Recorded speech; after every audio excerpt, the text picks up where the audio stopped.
تعویذ گنڈے کا کیا حکم ہے اور کسی صاحب کے بارے میں یہ تصور کہ فلاں شخص پھونک کر فلاں مرض دور کر دیتا ہے، کیا یہ درست ہے؟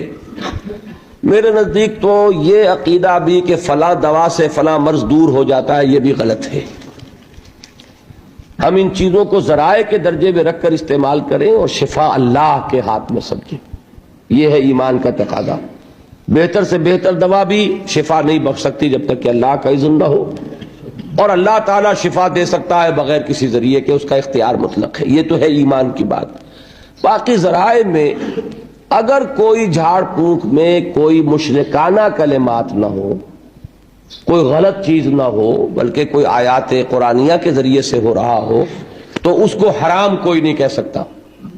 البتہ توکل کے بارے میں حضور نے متوکلین کی صفات میں یہ فرمایا ہے، لا یرقون ولا یسترقون، نہ وہ جھاڑ پھونک کرتے ہیں نہ کرواتے ہیں، وہ اللہ پر توکل رکھتے ہیں۔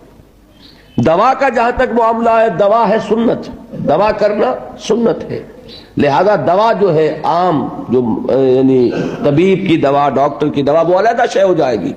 اس میں بھی یہ یقین نہ رکھیے کہ شفا اس دوا میں ہے، بلکہ یقین تو یہ رکھیے شفا تو اللہ کے ہاتھ میں ہے، لیکن مسنون ہے علاج کرانا، تو ہم سنت پر عمل کرتے ہوئے علاج کرا رہے ہیں۔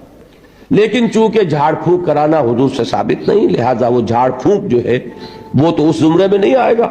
اور حضور نے ترغیب یہ دی ہے، حضور نے فرمایا، ایک حدیث ہے کہ میری امت کے 70,000 افراد بغیر حساب کے جنت میں داخل ہوں گے۔